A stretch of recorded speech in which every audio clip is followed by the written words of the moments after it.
Hello.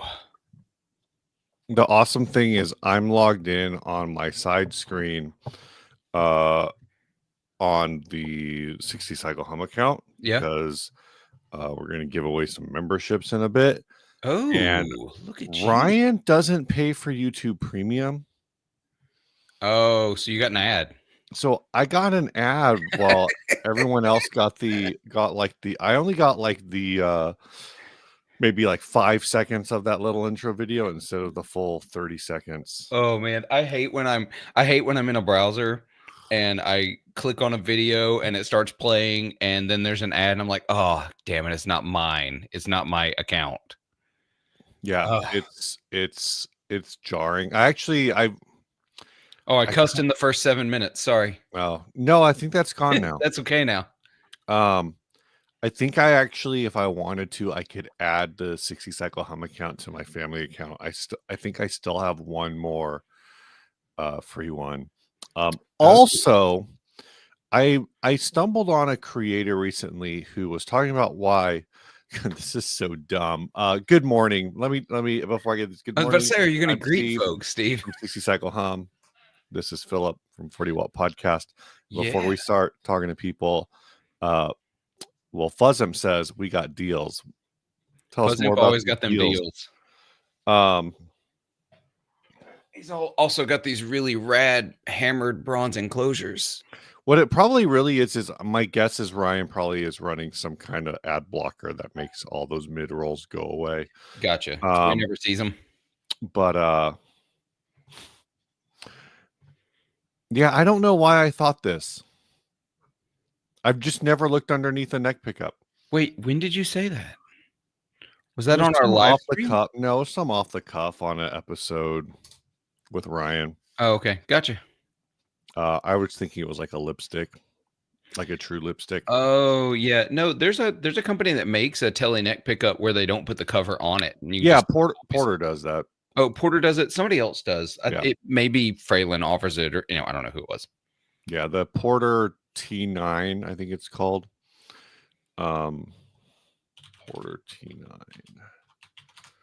I don't know. I'm Or not as nine. up It's on called the Porter. 9T. Not as up on their offerings as I should be. I knew someone who had one. It looks like that. Oh, yeah. So that's looks just like the one I'm thinking of, but that's not it. Yeah.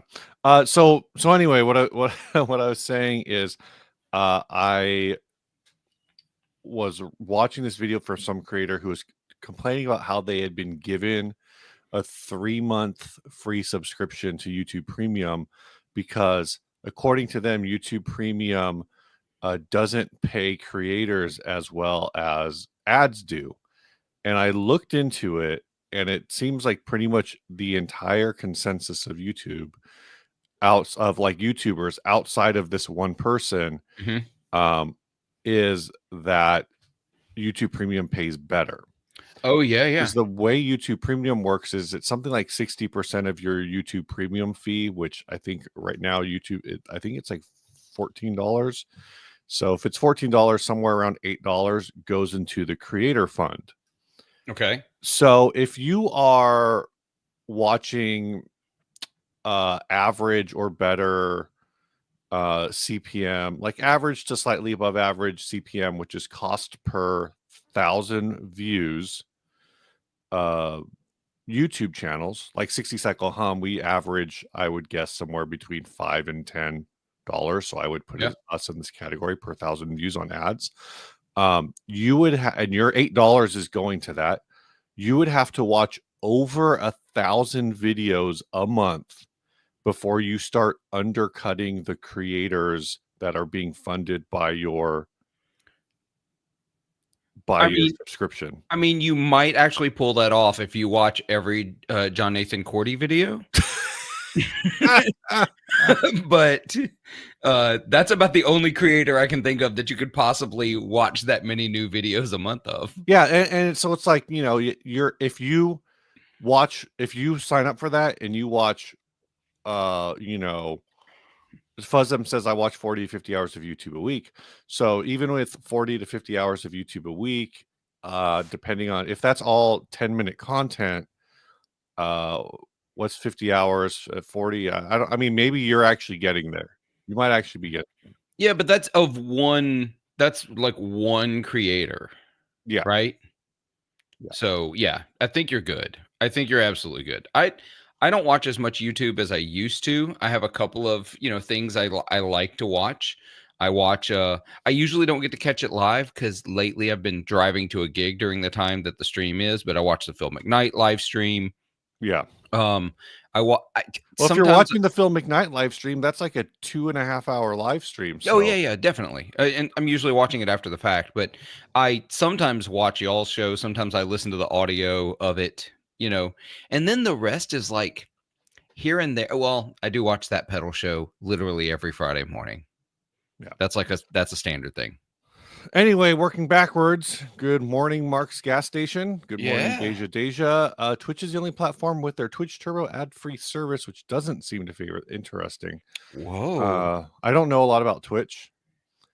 Well, so he says, Amazon being scammy. I'll tell you, on the music side of things, Amazon Music pays better than any other streaming service to the artists. Yeah. They're currently at the top.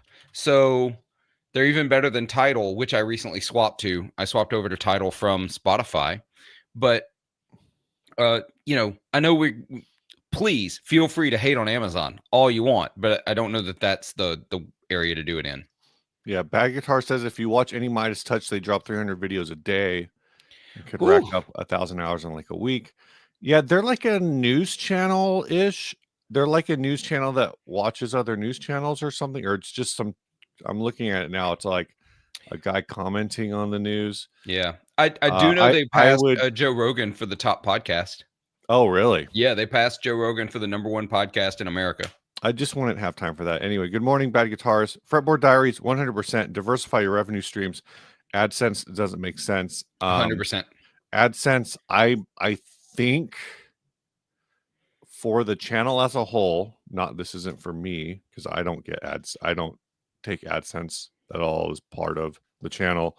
Yeah, I think AdSense is ballpark in the 15 to 20% range of the income of the show. So 100%.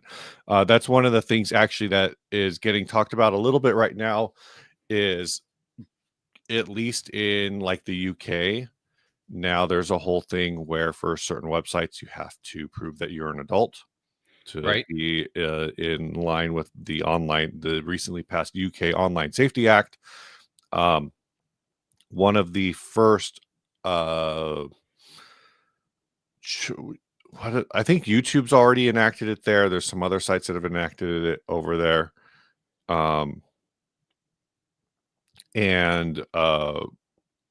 Where am I going with this? Basically, they're running into issues, but people on YouTube are kind of concerned that if this ever comes to the United States, it's going to kill views.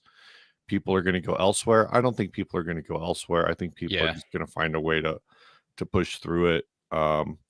Agreed. Ian, this is YouTube is saying they're going to use some sort of AI to guess your age based on your watch history.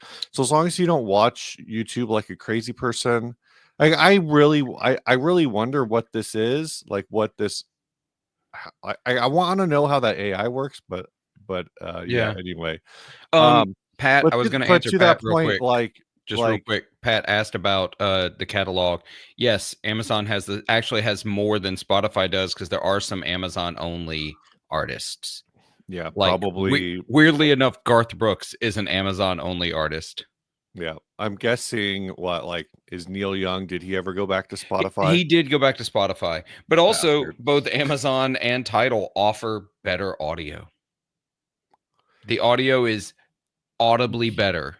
I don't know. Does Amazon come with Prime?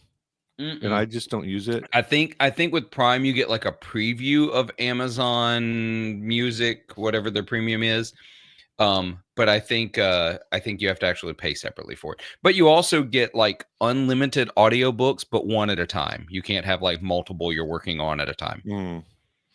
Obviously, going through still. Good morning, Amanda. Yeah. don't want to forget people. I need to move. I need to adjust my camera slightly. I'll keep going. Good morning, Michael Kraus. That's all I needed to do.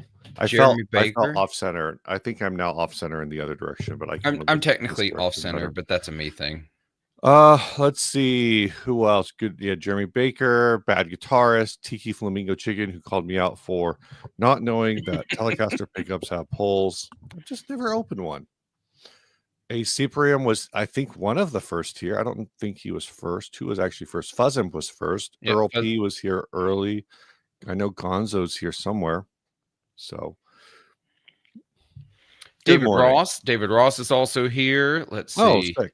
Yeah, you scrolled past it. That's okay. There's a lot of comments there. So as per usual, this is Sunday. Every 3, 4, 5 weeks, somewhere we do this occasionally. We live stream. Bring us your questions. We don't normally prepare too much to talk about. I have a couple of things I in want my to back get back. pocket. I want to get back to this real quick. Fuzzimp, Okay. you say you got deals, but you never said what the deals were. Or does it just go to the website and get deals? Yeah. Or is it one of those things where you posted it on Instagram and you needed to be watching Instagram to get the deal? Or maybe he posted it in one of our Discords, or this is your reminder to go follow both 60 Cycle Hum and 40 Watt Podcast on Instagram and join the Discord. Have a chat. Jeremy Steve, last time we were here, I talked about the guitar. I gave away a guitar. Oh, did you actually do that giveaway? I did. That giveaway happened. I haven't shipped it out yet. I'm still doing a couple of videos with it before I ship it out. I've just been like so busy and stressed with work. I've not had any time to do anything. Even podcasts have been a little spread out, more spread out than I'd like, but that is what it is. Whatever. But yeah, so gave away a guitar, shipping that out to the winner. I've probably got a couple of more giveaways this year. I'm probably gonna give away a grandpa's guitar next year. I don't know Acoustic what that guitar. is. It's an acoustic guitar. Okay. Metalocalypse calls them grandpa's guitars. I was like, wait, is that a brand? Because I feel like that could be a brand. No. It would just be called Fender. You pretty much, Or Gibson. Yeah. But there's your deal. Summertime for 20% off. Buy 2 summer for 30% off. Buy 2 summer is only for 2 or more at the same time. Look at that. I wanted to go back to this too. Do you guys have a 2 brand preference? Do you have a 2 brand preference?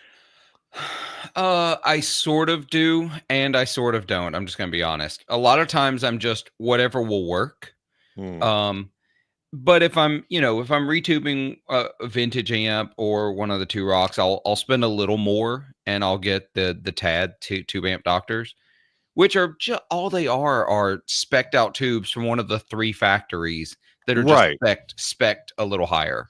That's all they are. I think that's kind of what all tubes are to begin with anyway. I like JJEL 84s. And I like Sovtech 6L6s if I'm just using whatever's like readily available. Those are my preferences. Right. I back when I was like trying to think about tubes, I pushed JJ pretty hard. I don't think, I mean, I went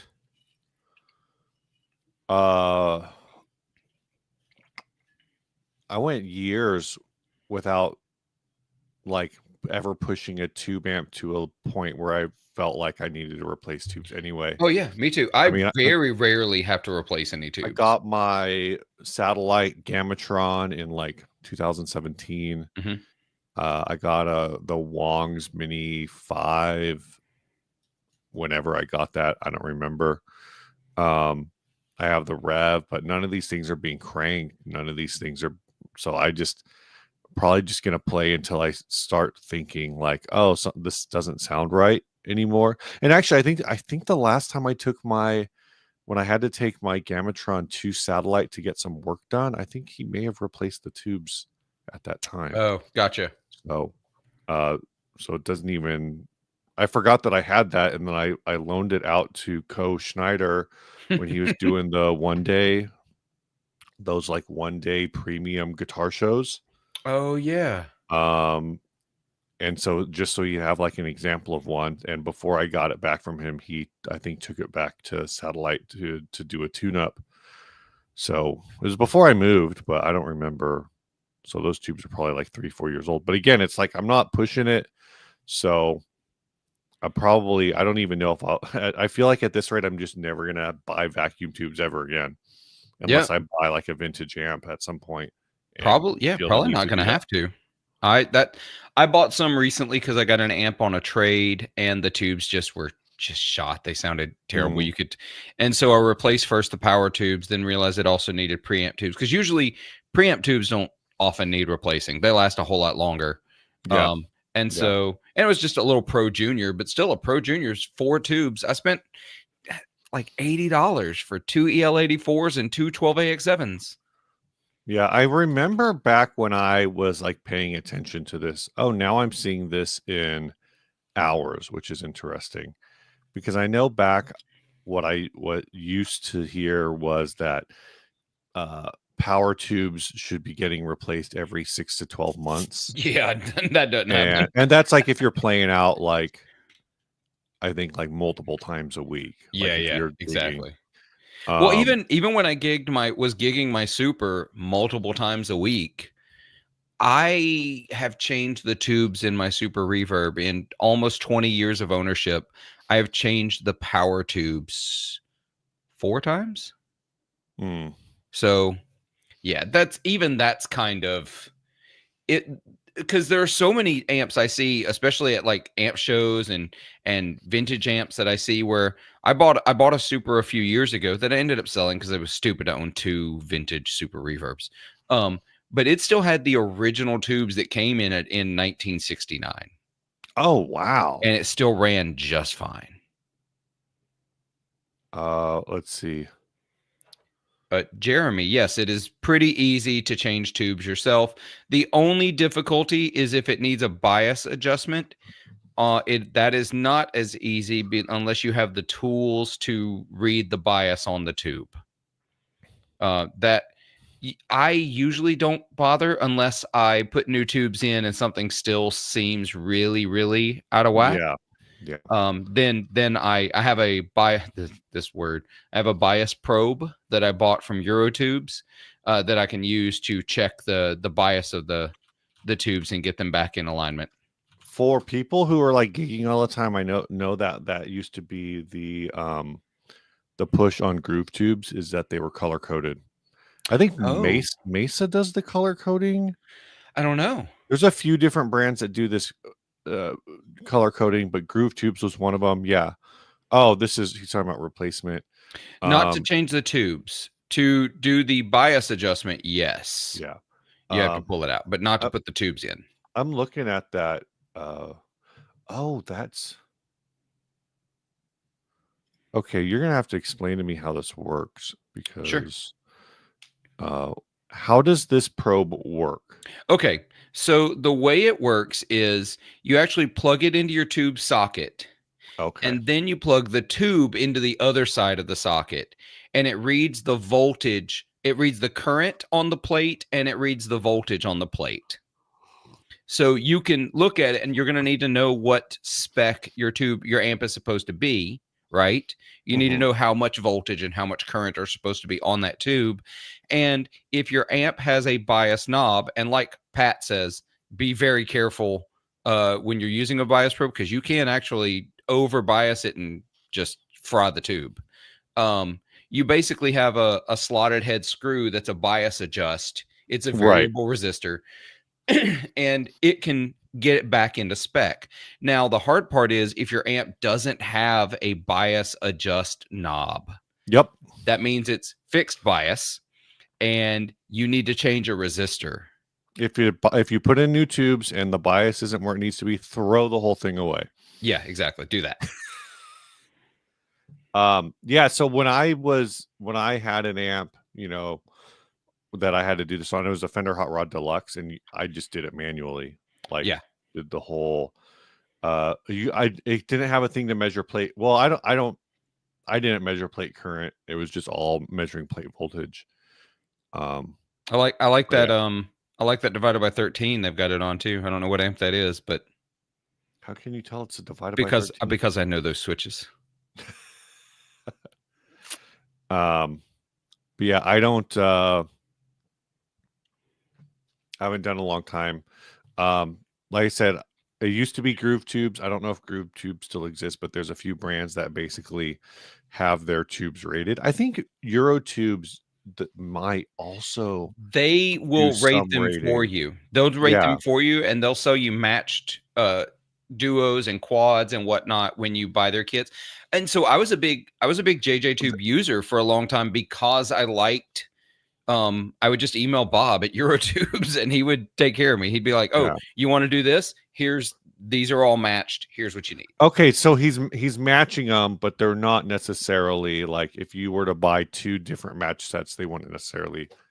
Right, Yeah. So what I'm exactly. saying with the Groove Tubes is they're supposed. So the idea with Groove Tubes is like, say you want a hot set for whatever reason. Uh-huh. So you could just buy like Groove Tubes. I forget what color. I think it's either white or blue. Uh-huh. And then every time in the future, if you say, "Oh, I really like the way this color Groove Tubes sounds," every other time you would just buy the exact same color, and it would be within. It would be like within a spec. Oh yeah. So Bob used to do that. Like he may still do it on I don't know if it's listed on the website this way, but if you like what I did cuz this happened when I was really early in like my uh like Stevie Ray Vaughan Hmm. like period. I was like, "Oh, I really like that sound," and I played this amp. He said, "Okay, to do that, to get your amp to do those sounds, you want them rated like this," and he would put together a match set at the rating I liked to be a little Right. hotter. Right. So I'm this is super looking nerdy. This is super nerdy chat for us. I'm looking at the base breaker and it looks really accessible. Excuse me. The tubes are like at least pretty easy. I guess the way the PCB's mounted, maybe it's hard to get in there. Maybe I don't know. I've never. It looks I ha- like the back panel just pops off. oh yeah, exactly. That's exactly what it does. But if you actually had to like make any modifications to the PCB, it looks like it would kind of suck to Yeah, it dismount. looks like the combo is uh it's still just four screws. Remove four Yeah. screws, If get in there. I think it's because it's just a PCB Yeah. and it's pretty inaccessible. Okay. Anyway, did you wish you picked a Leeds United? No, no, I'm still team Liverpool. They may have lost today. I got the notification while we were playing. Look, that back line for Liverpool is new. It's still a work in progress. They're gonna figure it out. I have zero worries. And it was the community shield. It's fine. It's not the league. What's the community? What does that It's mean? so it's a the best I understand, it's like a charity event Oh, game. okay. And so it's the finals of the charity tournament. It's a bunch of it's a series of friendlies. And Yeah. so that raise money for charity. I wanted to go back to this. We switched sides 3 months ago, Yeah. 2 months ago. This is the third one with this. So now it's consistent. Yeah. This is the new normal, Snarky, Yeah. Deal with it. until we change it again. uh Can I change the order? How does I some don't know. I know in Riverside I can move it around, but it doesn't matter. Oh, there we go. Oh, I look can at move that. it around here too. Now you're really messing with Snarky. You know you can't do that. Ah, Oh my gosh. So yeah. Um he what else do we want to probably talk he about? probably joined your chat and he's trying to figure out who all the other people are we're talking to. No, he's definitely in yours because he doesn't have a wrench on mine. I have exactly one moderator over on the 40-watt podcast channel, and that is Amanda. So It's probably better that way. it is better that way. You need like 6 more people and do the Brady Bunch layout. We've not done that in a while. We have done that No. in the past. Yeah, we thought we'd have a guest this week, but we don't. Unfortunately, they're going out to dinner. It's fine. Horizontal split. I don't know that it will do a horizontal split, will it? Um,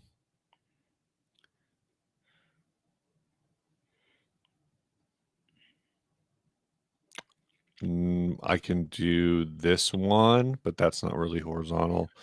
I can do Thank you, this Steel. one. But yeah, I don't think it'll do a horizontal. I don't think Ste it'll go wide. It wouldn't really work. No, it wouldn't work great. We'd be super squashed. Community Shield is played between the winner of Premier League and the FA Cup. Perfect. Oh, okay. What happens if it's the same team, Steel? That's what I want to know. What if the same team wins Premier League and the FA Cup? Then there's no community shield, I guess. Has Like, that ever happened? I don't know. It used to be called the Charity Shield. I know that much because the announcers kept saying it. You got to remember, I'm really new Okay, to EFL. then league runners up play. Okay, that works. If the same team wins both the league and the FA Cup, the match is played against the Premier League runners up. Got it. Is it only one? It's just one match. Yeah, it looks like it. Got it. Interesting. And Steel, I got this is it looks like this is run based on what I'm seeing on the Wikipedia page, not actually reading, only looking at the logo, that this is a charity to raise money for McDonald's, that very broke ass corporation. They need your money. That's why it's the FA Community Shield and then a McDonald's logo. That's what I'm It's maybe thinking. sponsored by McDonald's. No, it's for McDonald's. For McDonald's. Every year they raise millions of dollars so Ronald McDonald can continue his broke ass clowning career. Well, you know, that yellow outfit he wears got to stay nice and bright. You got to get a new one every year. Okay. I always want to think that soccer for the Americans, soccer for the British until like 10 years ago or whatever. Right. When did the British stop calling it soccer? That's another question. I don't. Probably the day Americans started calling it that. Ronald McDonald House is definitely still a thing. I actually have some friends who have they have disabled children, so they use Ronald McDonald House all the time. It's probably the only good thing McDonald's does besides creating delicious not really that delicious, but you know, I'm gonna say it. I am ashamed to say it, but I'm still gonna say it. This charity is how we get nuggies. Yeah. McDonald's has my favorite drunk food. Oh, McDonald's is like what I hit on my drive home because but their deals aren't as good anymore that they've gotten rid of the dollar menu. I haven't had McDonald's sober in probably 20 years or longer. No. But fillet of fish when you're drunk, it hits, man. Not gonna lie. It's like a giant fish stick. But like I said, I hit McDonald's when I'm driving, so these are not necessarily compatible. Yeah, no, I gotta have somebody else do the driving. There was something somebody said I thought that I wanted to get back to, but I didn't star it. So I don't know. Yeah, Phil, you need to do a big kebab with house sauce after a drink or 12. That feels like that's a everywhere very but UK here thing. Yeah, that's a not US thing. I think in Germany it's Donner. How is that pronounced? I actually don't know. What's that? Donner? Donner? Donor? I don't know. It's like the Turkish kebab. Oh, yeah, I don't know. So it's like really popular, I think, in Germany. Gotcha. I have found that I think as I get older, I'm definitely getting dumber. Bad guitarist, you're absolutely correct. No sober person would order the fillet of fish. I have never had it sober. Snarky, I live in fucking America. Everything here is poison. Exactly. Everything. Come on. Get over it. I have sometimes when have to leave. Oh no, but here's the thing. One exception: after a migraine, the only thing I want to eat is filet of fish. So to the point, it's an addictive substance. Yep. I would just rather eat McDonald's than smoke weed. Like that's. I mean, that's the way I go. Steel is Real says in Canada it's Donair. Oh, Um, Amanda says it's Donair. Apparently, it's Canadian, but I've only heard of it in Germany. The modern sandwich variant of the Donair kebab originated and was popularized in the 1970s West Berlin by Turkish immigrants. This was recognized by the Berlin-based Association of Turkish Donair Manufacturers in Europe. Of course, Germany would create an association of Turkish donair of manufacturers. course they would. They have to like industrialize everything possible. Pat And they recognized that in 2011. So. Pat says he went to Italy and the McDonald's there, and it was definitely fresher, but a tad bit bland compared to ours. Yeah. Searching for Tone says French fries in America have 13 ingredients. Can we have a podcast where we guess what the 13 are? Okay. We should mention 13 ingredients. That's for McDonald's fries, though. I definitely worked in a restaurant that I would consider fast food, but like a step up fast food. And I know that those French fries were all potato because I cut them myself. So, God, sorry, is it pronounced like Donner Party, the famous meat eater? I mean, like 3 of these ingredients are like phosphates for preserving. Yeah.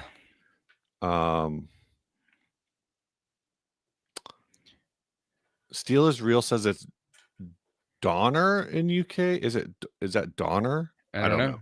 Don or Michael Crowell, speaking of fast food chains, what chain do you wish was in America? For me, it's Pita Pit. We have a Pita Pit down the road from where I work.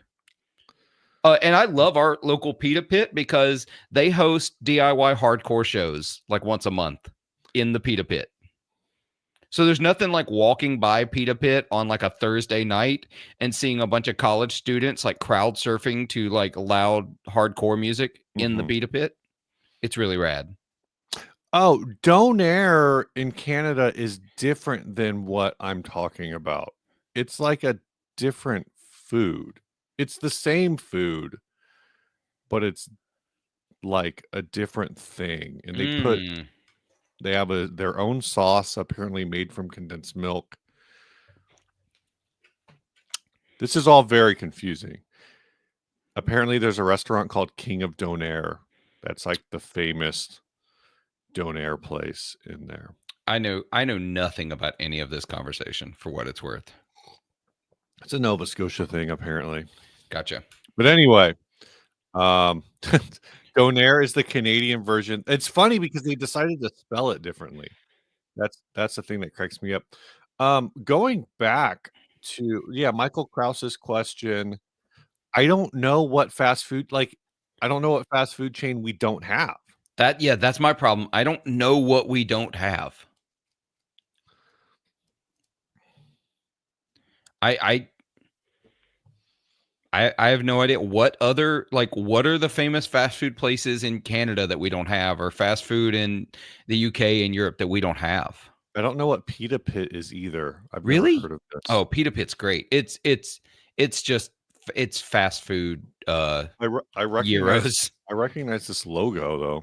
Yeah, there is no Pita Pit near me. It's kind of a weird one for me to have here. So I don't know how that ended up happening, but that's what happened. I'm wondering if they have do they have a location map? That would be great. They don't. They have the thing where you got to type in your. I don't want to do that. No, screw that. Screw that. Pita Pit is a quick serve franchise. Blah blah blah blah blah.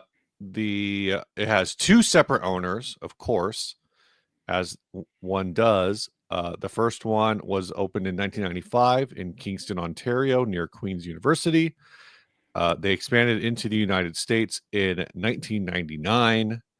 But the first Pita Pit outside of Canada and the United States opened in August 2007. In New Zealand, there are over 500 locations in a bunch of places. In April 2005, Pita Pit in the United States and its territories was sold to Pita Pit USA, headquartered in Coeur d'Alene, Idaho. Learning so much right now. It does not say where in the US they have their locations, though.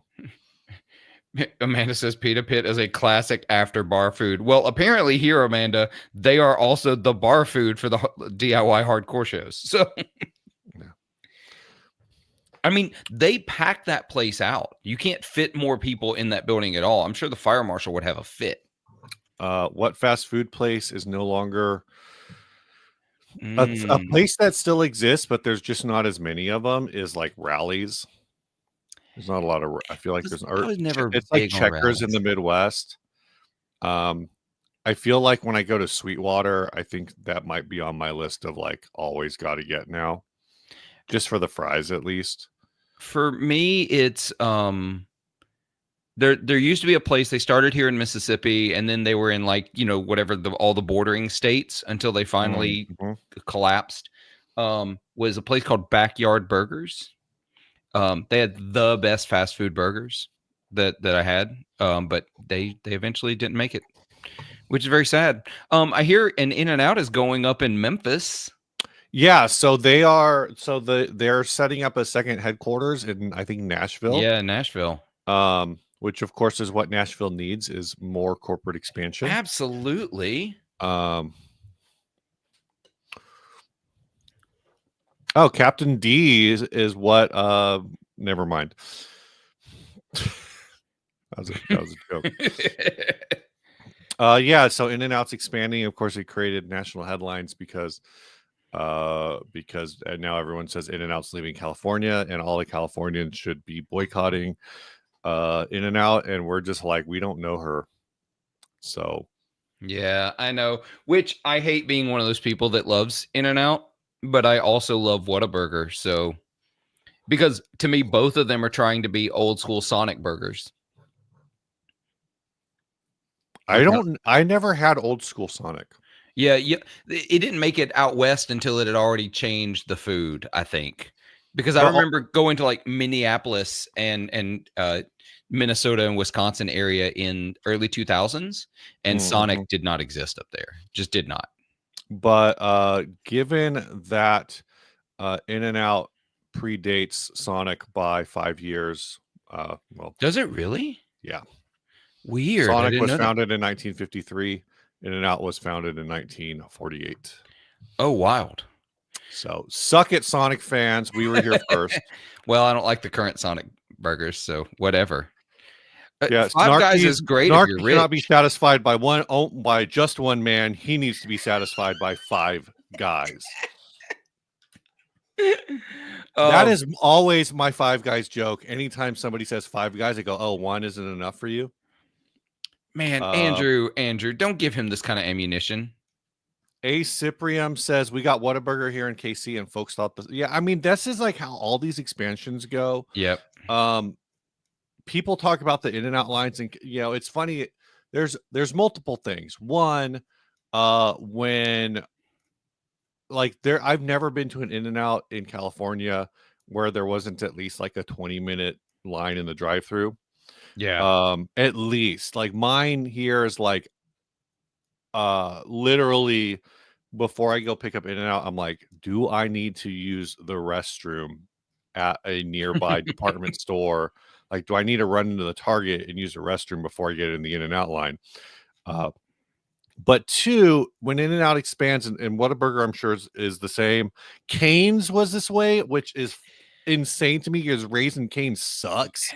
You shut your mouth. Shut your mouth. Raising Cane's is like is the poor. It's good chicken. It's just dude. Okay, I got Raising Cane's when we moved here to Menifee, where my family resides when I'm not in space, and I got it for them. And my teenager, who is a child who, like, I used to put black pepper. I would put black pepper on after I pulled her serving out of the food, kind of a kid, right?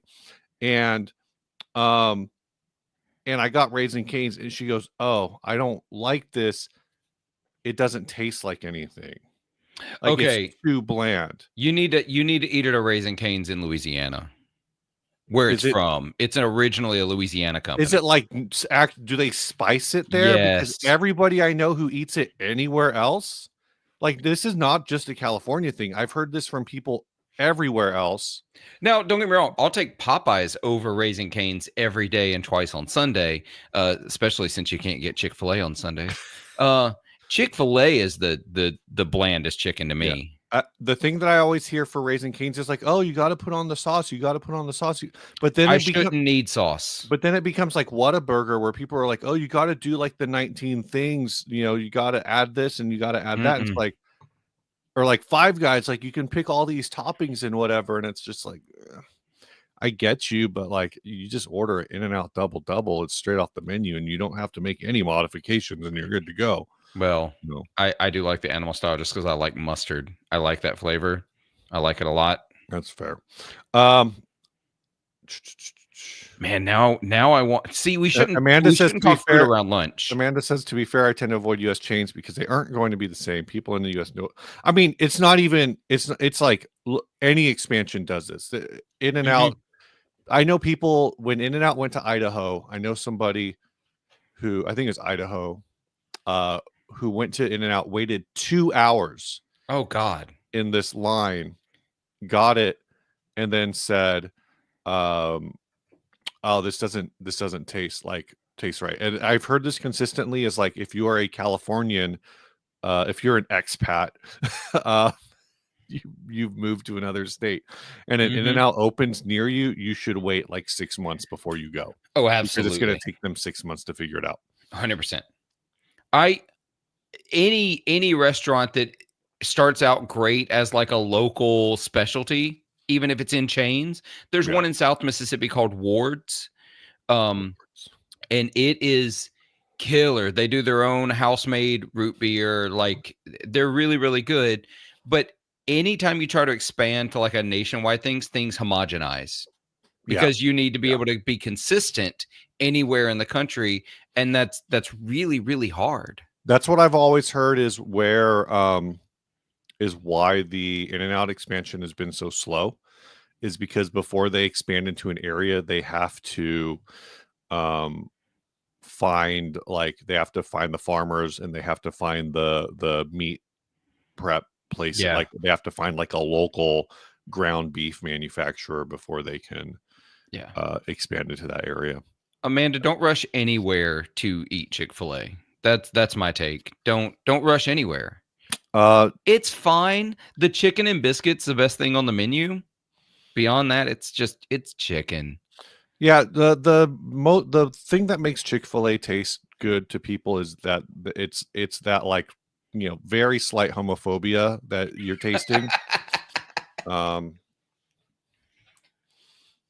Glenn Nope. Fricker is in Windsor, Oh, so he's oh, I didn't know that.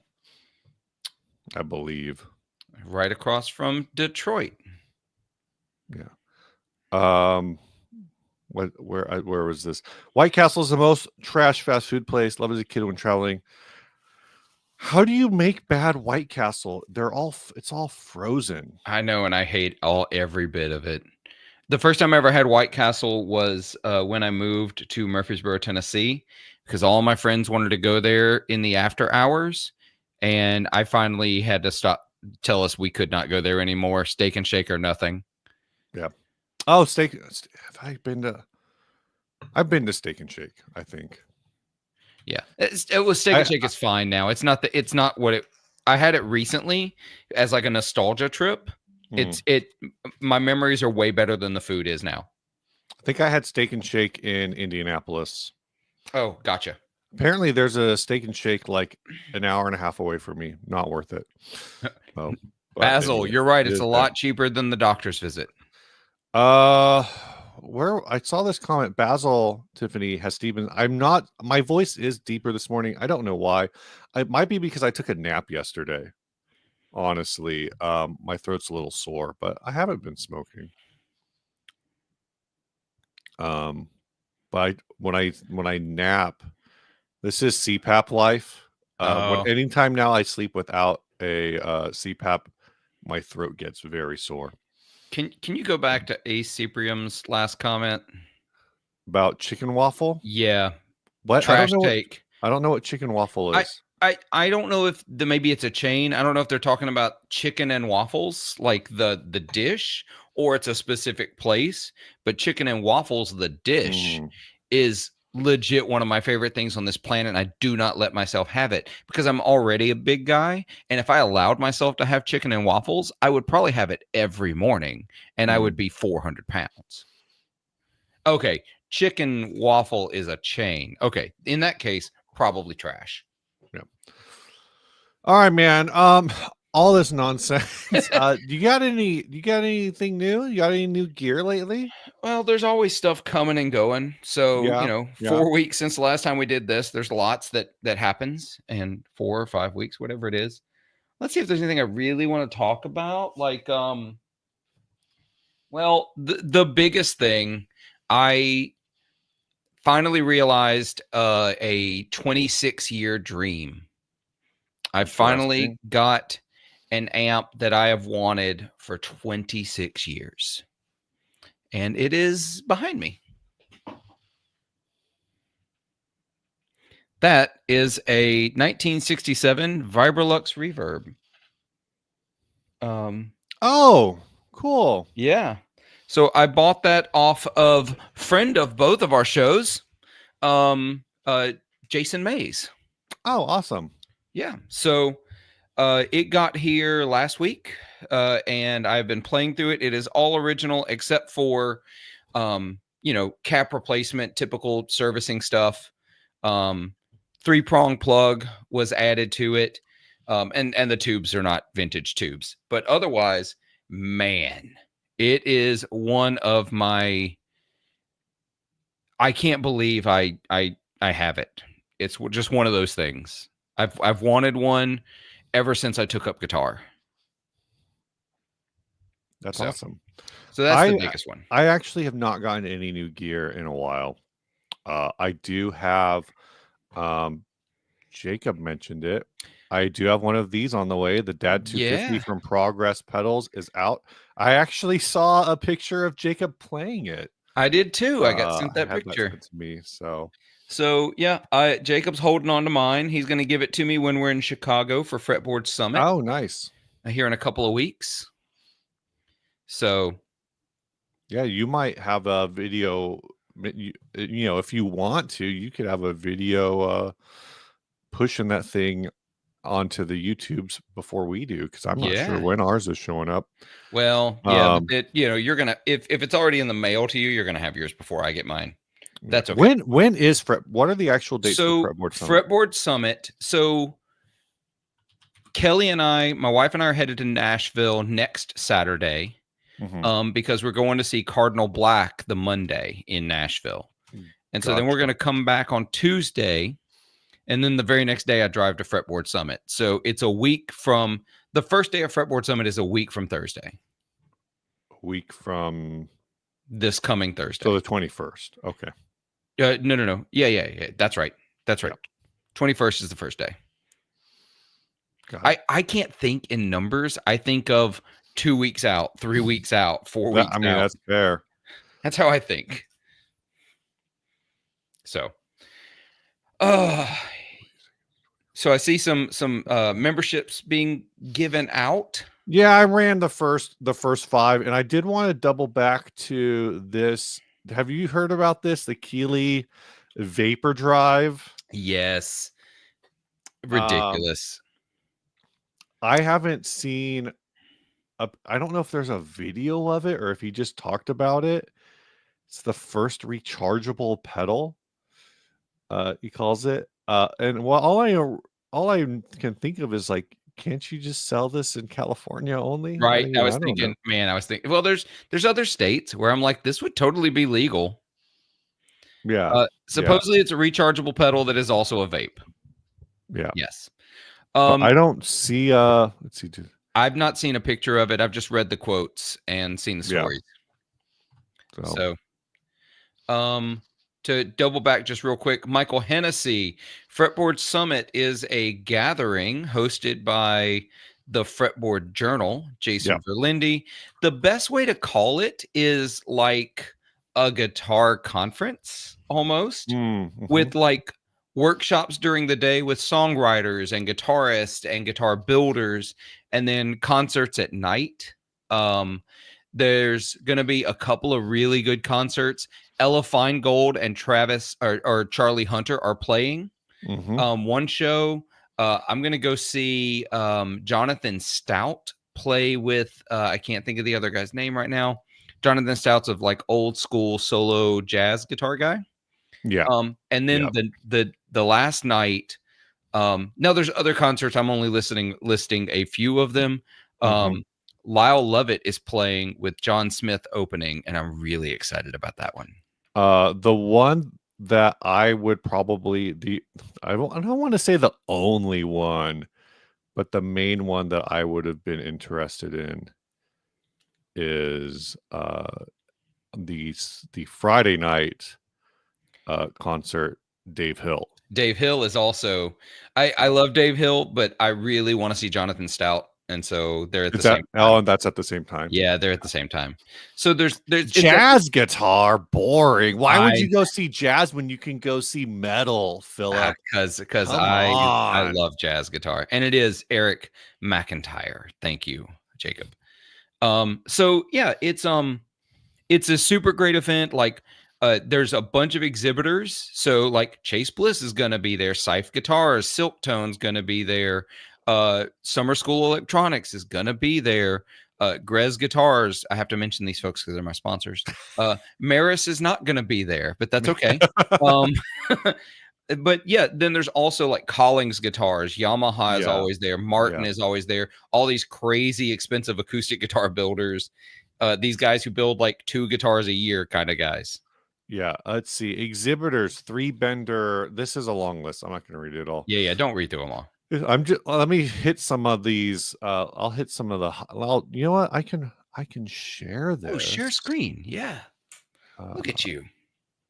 I can remove. I can ungroup. I accidentally turned on a group. We'll just run down some of these highlights. Oh, geez, it's so tiny. It is. Can I Oh yeah. solo? That There you doesn't go. help. It does. That's readable. It helps a Legible. little. Okay, this is all of these different exhibitors for Fretboard Summit. Can I put us? I'll put us on the side here. Three Bender. I think Three Bender. They make this B Bender thing. That's what I know them for. Yeah, they do a crazy, it's a proprietary thing, so it can only go in their guitars. But they do actually 3 string benders built in, more like a actual steel guitar. It's crazy. Yeah. Super rad. Whoa. Look at you. That was bad. Aberdeen, know, but I don't know why. Baronic is semi-local. They're great. Mm-hmm. I don't know what these. Oh, these are sponsors. These ones in bold. Yeah, the ones in bold are sponsors of the event. So Beard Guitars. Yeah, Benson Amps will be there. Black Bobbin is in Chicago, I believe. So they're going to be there. Bourgeois, Boveda. I've got a bunch of Boveda stuff I need to ship out as part of because I don't know that I really have a use for it. All my guitars are pretty much stored on the wall. So I don't know. Maybe I have like one guitar that I could use it with, but I have so many of these humidifiers sitting in my garage. Brown, Caroline, Chase Bliss. Yeah. Speaking of sponsors of the show, Chase Bliss. Oh, Cusack's going to be there. Oh, fun. That's a short drive. Yeah. Shortish drive, relatively. Jonathan Collings, Dario, Fellows, Gallagher. Oh, EP Custom Pickups. I think we've been in touch with them before, but we never did anything. So pickup stuff is tricky. Grez, like you mentioned. Holcomb. Holcomb is, if that's the place I'm thinking of, it's like a repair shop in the Northeast kind of a thing, unless it's a different one. Let me see. I'm going to look that up. Oh, that's a guitar builder. Oh, okay. And maybe it's a different Holcomb than Saul Cole guitar, Saul Cole. Loudon, Line and Healy, Madsen. talk to Madsen every once in a while on Oh the yeah, old yeah, Maynard. gram. Yeah, rad dude. Makes really Martin, great stuff. I've got his Somnium pedal over here on the shelf. Motander. Motander's super cool, local Mhm. guy. He pretty much does like Fretboard Summit, and that's it. Like that's his big Yep. push. Because those are all like it's interesting because of the Fretboard Journal Association and everything.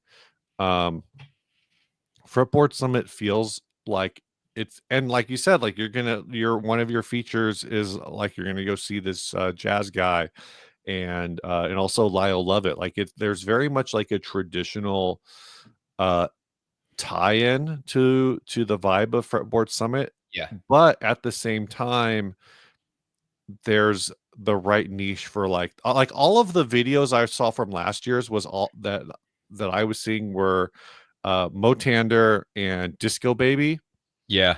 who does all this stuff with like hex coil pickups and individual string pickups and stuff. So that was all because of an event that's gonna, I think it's in its fourth one. Hmm. Um, so there is, so Josh Scott from JHS hosts a thing he calls the Fretboard Summit Science Fair, where he lets people present like the weirdo shit they make. Hmm. And like Motander guitars make some weird stuff.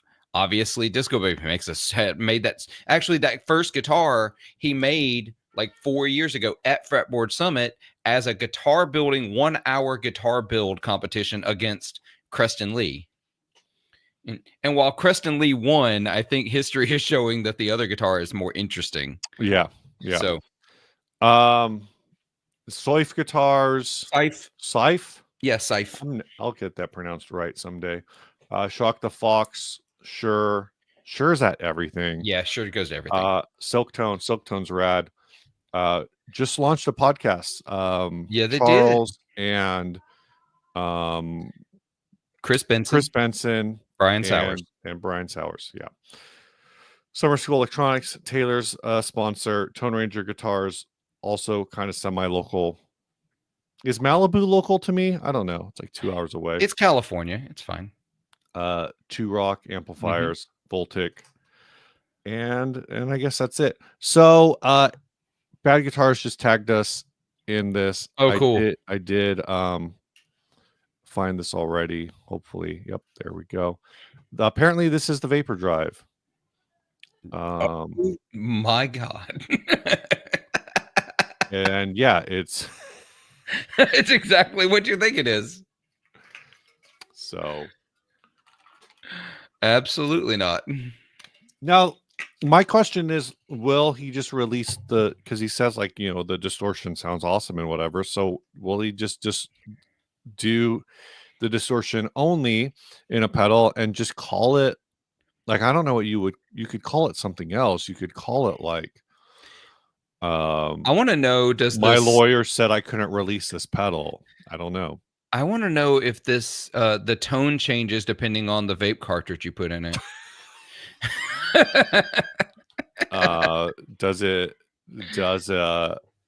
Does the tone change as the cartridge empties? Yeah. Oh my gosh. Oh no, you gotta like really get it down to like half remaining life before it really starts to sound good. You could just call it the V drive, by the way. Just take the name out of it. V drive. Yeah. I don't know that anybody, is there a V drive already? That feels like it exists already. Probably. That sounds like that Mesa Boogie, a V Twin or whatever. There's the Mesa Boogie V Twin preamp. VHT makes a V drive. Of course they do. Yep. Yeah, it does really seem April Fool's Eve. But so maybe by next year. He's talking about it like it's legit. This feels like something somebody would make up and pretend they're being legit with, but yeah, no, this definitely feels. I mean, Keeley will do these like one-off runs. That's how the Fuzzballer happened. Do I have mine handy? Yeah, let me grab that real quick. I've shown it before, but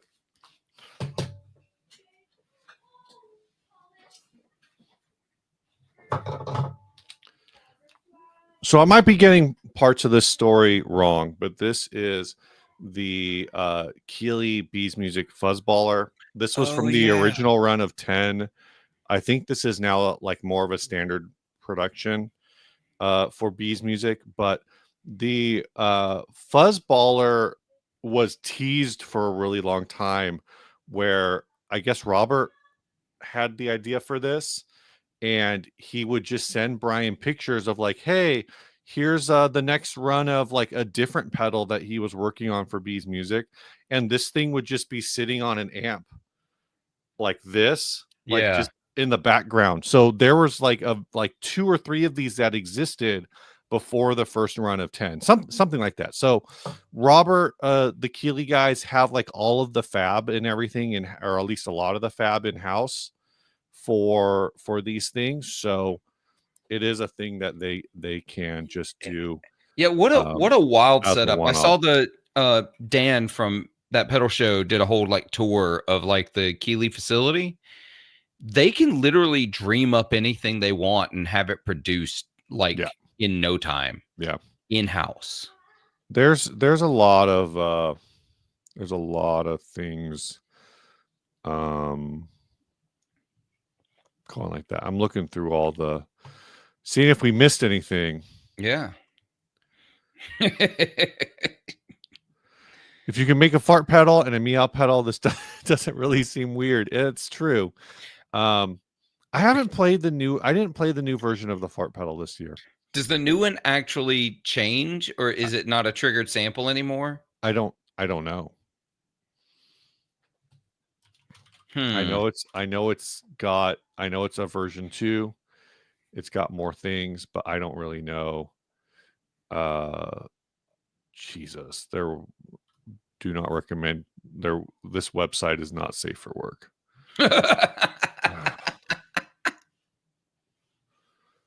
But Let's see. then there's also It does the now have pitch tracking, so it will okay, produce farts turned into the notes you're playing. So I don't know if that means it's still a sample um that they pitch up and down. a sample. That I think it might be that more than uh the tone generation thing. Then of course I we don't know. all have to just they're all paying homage to the godmother of that style pedal, the Miku Stomp. Yep. How much are those going for on Reverb these days? A lot of money. I looked them up the other day because somebody else was talking about them. They're like $600-700. Oh, they've stabilized. There are four of them. The range is $602 to $722. Get wrecked. Absolutely not. Just absolutely not. That's the I get the goofiness and the fun aspect. It is not $600 of fun. Yeah. I played it doesn't even track that good. Like it just doesn't. It doesn't It does. track It's well. fine. So Yeah. Snarky says for what? For this. The Korg Miku. Yeah. The Korg It took Miku the Stomp. Miku Vocaloid and put it into a pedal.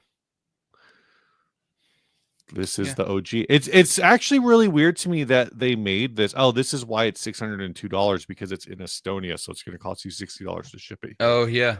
Yeah, no. It's funny to me that this came out and then it was pretty much until the Meowgulator, I think that anyone tried to do it again. Yeah.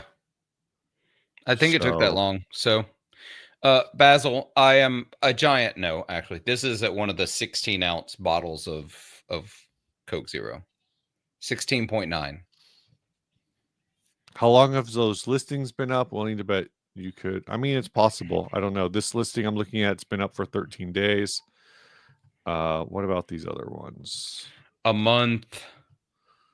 Yeah, a month, 21 days. 21 Yeah. days, and 2 months. Yeah, not that long. So let's see if you can make Sir Frodo. Hi, Sir Frodo. Senior Frodo? SR Frodo. I don't know. I always say Sir Frodo. Senor Frodo.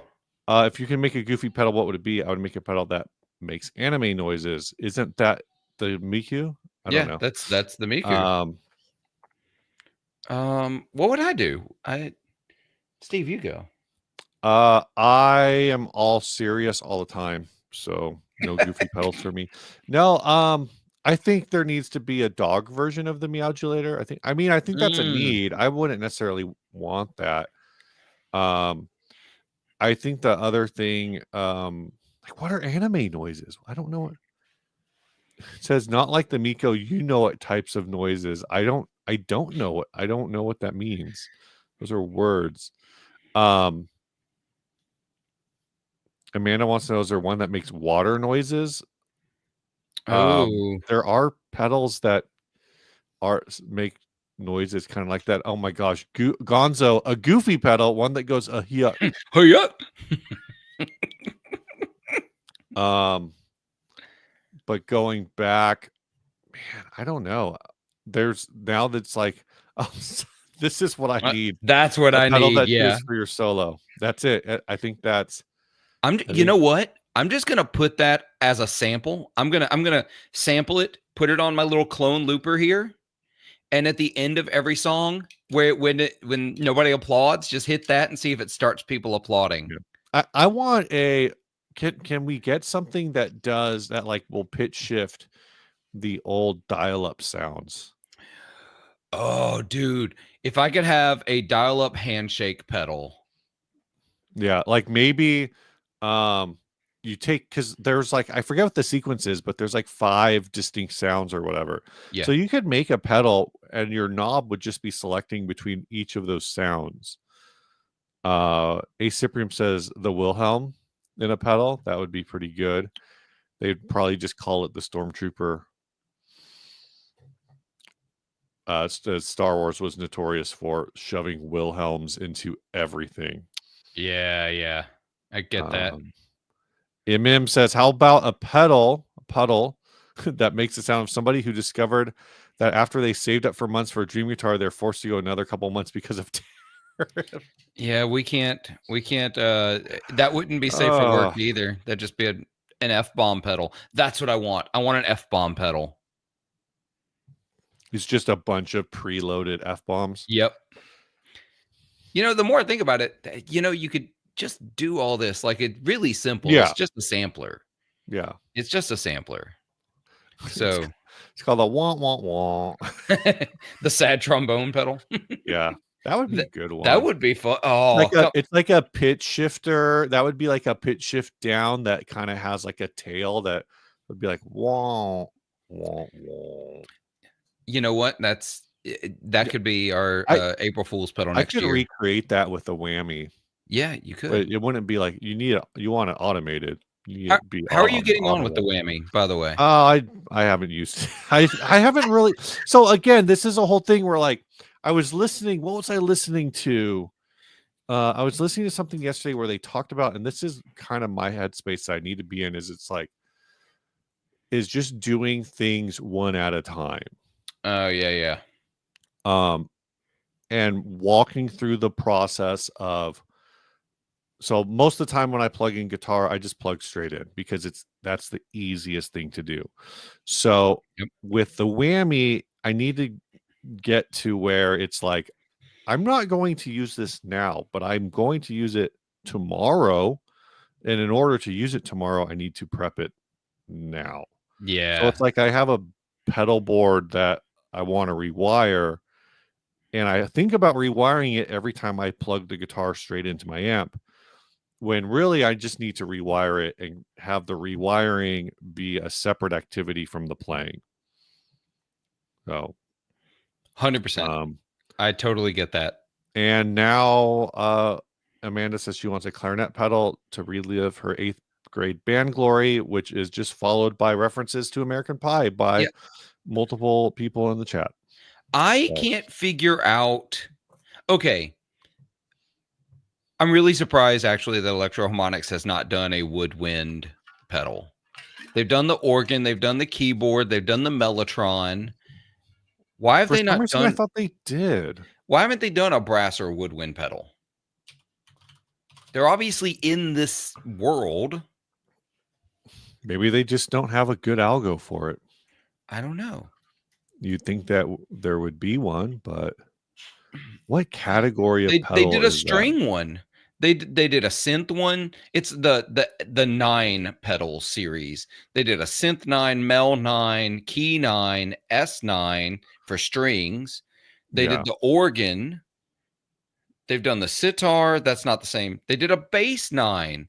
That's like a bass machine, but they haven't done brass or woodwind.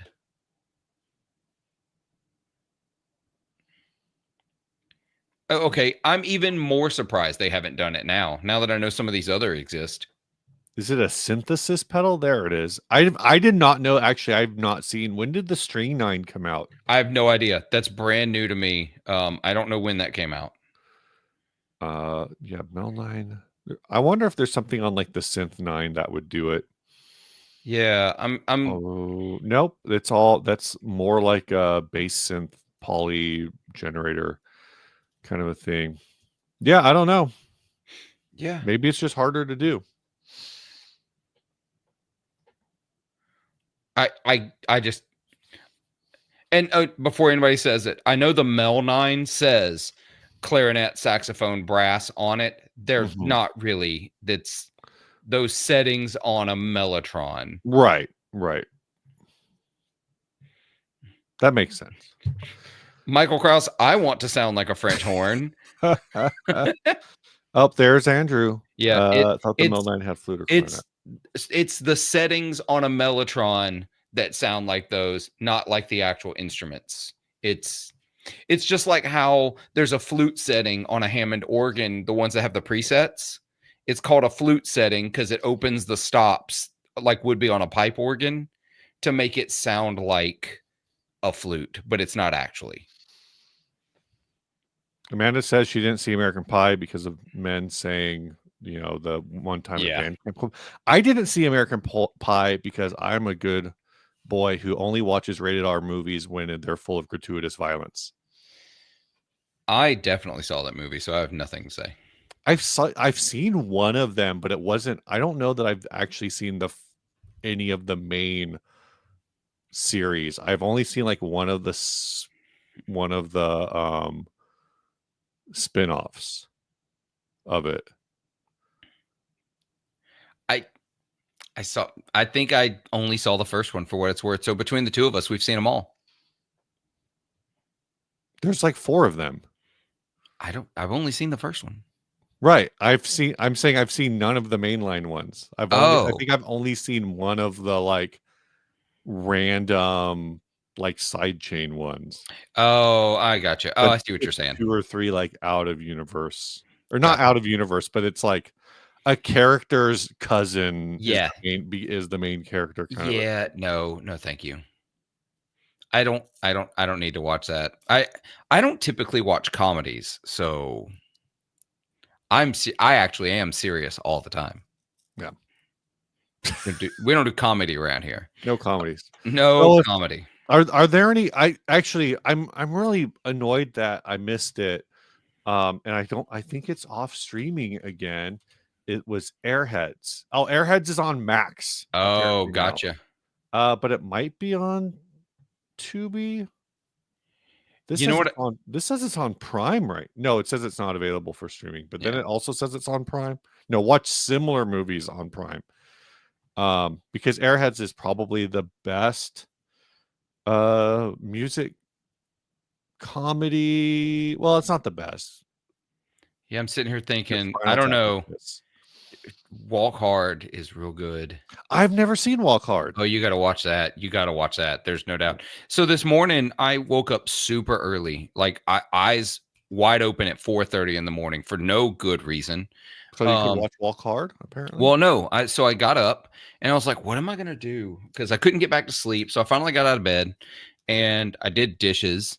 And then I was like, I've got that Telecaster I need to like do some fret work on. And so I got all the tools out, got the Telecaster out. I did leveled a couple of high frets and did a fret dress on the whole guitar. And so while I was doing it, I watched Spinal Tap. Oh, nice. Hadn't watched it in 20 years.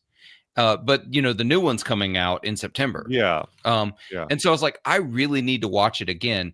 And so it's the first time I've watched it since I've seen Almost Famous. Mm. And it's really funny to me the number of moments that I now see, having seen both again recently, that I'm like, oh God, that Almost Famous scene is very much a Spinal Tap reference. Almost It's Famous is also a movie that I've only seen once. What's the movie I've seen it Frank? so many times. I've seen it so many times. Frank. Oh, I remember this movie happening, but I don't know anything about it. It's a Michael Fassbender movie. Michael Fassbender, Domhnall Gleeson, Maggie Gillen. Are we going with the American pronunciation on that still? I Those don't those know. people cannot. Is it Gyllenhaal? Or are I they going? Have they gone Dutch? Are they now the Heelenholz?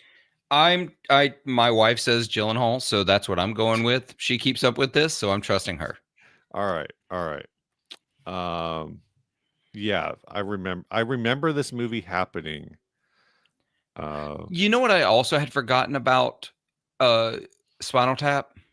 what did you forget about? That's the first credited role for Fran Drescher. Really? Yeah. That's wild. Yeah. And, like, I heard the voice before I realized it was her face, and I was like, "Holy crap." Yeah. She was great in it for the, I don't know, 2 minutes she was in the movie. Yeah. Also forgot Billy Crystal was in it. He plays a mime. Huh. Yeah, it was a weird, like, going back and looking at this movie with, like, 2025 eyes. Yeah. Um, Yeah. Granted, when I saw it for the first time, it was already a 20-something-year-old movie. So, Wasn't the Stoned Age a knockoff of the Stoned? probably. I mean, It that feels it like it looks would like track. it is 1994. Is that before or after? Uh, for Dazed and Confused? Was Dazed and Confused 93. 93? Yeah. Okay. I I know love there that are this is us searching for things. yeah, there was a bunch of like stoner comedies in the early mid 90s that just kind of seemed like they were just riffing off the quote on the poster for the Stoned Age is quote better than Dazed and Confused. Um I Yeah, no believe idea. Gonzo is summarizing the plot of this movie, um, which is trying to find a house party in Los Angeles, uh, and apparently having an existential crisis while getting stoned to Blue Oyster Cult. No, It was not better than Dazed and Confused. Okay, that's good to know. I'll stick with having seen Dazed and Confused then. I yeah. don't I don't watch a lot of movies just How in does it? general, How does it so compare to Dude, Where's My Car? oh, that's a movie that if I could wipe from my brain, I probably would. Really, or Half I just Bake? Half Half Baked. Baked was great. I make half baked quotes all the time that nobody gets, and I love that. My chat scroll is no longer auto scrolling. Oh Yeah, Detroit no. Rock City. There was a movie I read about, or I saw this morning actually, that was described as have you ever heard of the movie Rock and Rule? No? I don't know if this is accurate, but I saw this described as the Canadian heavy metal, Okay. but I don't know if it's actually even Canadian. I No, don't know it what the yeah, um it's the first Canadian animated feature produced in English. so it's known as Ring of Power outside of North America, Oh, according to interesting. Wikipedia. Outside And of North America. So and heavy metal is also apparently Canadian, it includes songs but it's by only half Cheap Trick, Canadian. Debbie Harry, Lou Reed, Iggy Pop, and Earth, Wind, and Fire. Yeah. it it takes place post-apocalyptic United States populated by mutant humanoid animals. The film was a commercial failure Due to its Whoops. extremely small limited theatrical release. It had an $8 million budget and it grossed $30,000. Wow. Oh my gosh. That's impressive. I am going to watch it today. Yeah, I'm I don't if know I can where it find it. is. Yeah, if I can find it. But apparently, yeah, Debbie Harry is in it, or maybe the She's definitely got music in it. has music in it. I'm not sure if it's the same people involved in it that did heavy metal. It's a little confusing. So the Facebook page for tellyourfriendsgames.com has the entire movie on Facebook. Good grief. So I've got it pulled up. It is in a separate tab right now. As soon as we finish this stream, I'm going to be watching that. Across the Universe is the best piece of Beatles media. Ooh. This is a hot take. That is a super hot take. Very hot take. Potentially the hottest take. I don't know if it's the hottest take. No, I don't know about the hottest take. I think it's a great film. I love that movie. But the best piece of Beatles media? I mean, I guess what else do you compare this to? The actual Beatles films. Is it still the best piece of Beatles media now that Get Back is I was going to say Get Back was pretty spectacular because it gave a view of the Beatles that we'd never gotten to see before. At least at that big a sample size. Yeah. I mean, I've only seen this movie once. Apparently this is a box office bomb.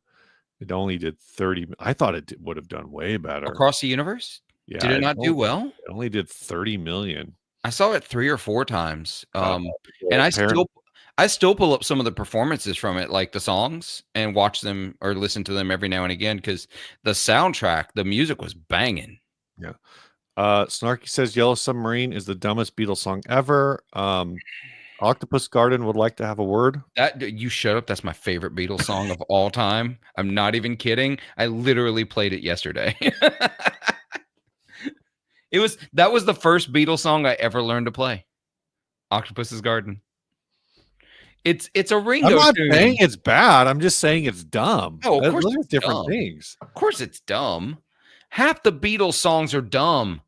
We call them the best songwriters because they sold 1 million freaking records and because 20% of their catalog is some of the best songwriting ever to happen. Yeah. But there is some crazy shit otherwise. Yeah. I mean, I just think of like it's probably Octopus Garden and Obla Di Obla Da where I'm just like, no, that one I could just do without entirely forever. I don't know about any of the like they're all kind of like there's just a lot of like goofy ass B-sides with the Beatles. The fact that the same band released Obla Di Obla Die and Paperback Writer. Like what? That's the same band? Worst Beatles songs. There's got to be a list. Maxwell's Silver Hammer is on this list. It's fine. Revolution 9, which I'm trying to remember. Is that's not Revolution. Right. It's a different one. I don't think. No, it is a different one. And apparently Ledin, it's Revolution 9, according to the Beatles subreddit, which of course we know is the source of all things. Oh yeah. Not only is Revolution 9 considered the Beatles' quote worst song by many tedious, uninspired journalists and commentators, Watch Mojo even called it the #1 top 10 worst song by great artists. But it also kind of sounds like Revolution #9 is one of those songs that's like supposed to be artistic. Yeah. So I don't really know. Okay, hold on. UltimateClassicRock.com has ranked all 229 Beatles songs. Great. Yeah, we're not going to go through all of them. But anyone willing to rank all 229, Mm-hmm. I'm going to trust their bottom 10. So here you go. The bottom 10 according to Ultimate Classic Rock. Number 229, You Know What to Do from Anthology number 1. It was a song when Harrison finally hit his stride, he became the Beatles' ace in the hole. But this early song, intended for A Hard Day's Night, shows why his songs were still being passed over at this point. Yeah, a lot of them are from the anthology, stuff that was never actually released. I don't know. Okay, I found this Substack. Oh yeah, Um, I think I found this one too. This guy can kick uh, rocks.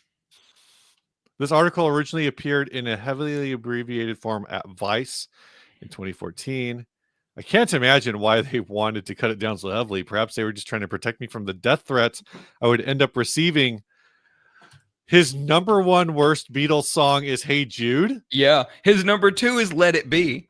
His justification for making Hey Jude the second worst Beatles song is that it's 8 minutes long and that most of the lyrics are nah nah nah nah hey hey.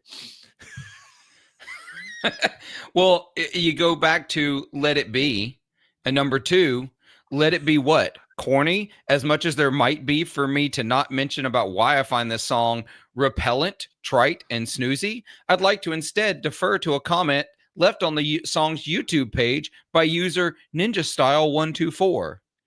The fact that all kinds of MF and books still name the Beatles the top billing or most dope or most influential rock crew ever only drops some. I can't read this.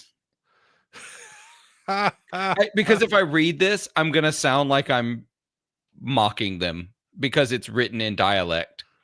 Oh man. Yeah, so I can't read this. But it ends with y'all don't know shit. That's great. Ian says Ringo was the hot one. He wasn't there to be the best songwriter. Yeah, I love Ringo's stuff because he just did not care.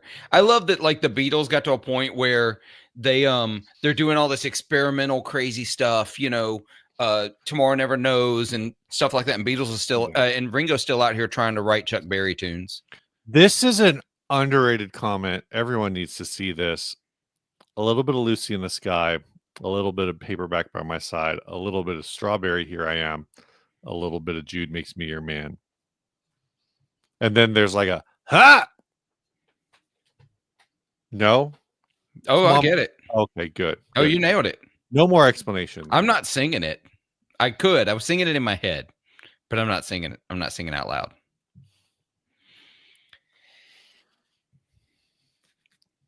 Exactly, Mambo.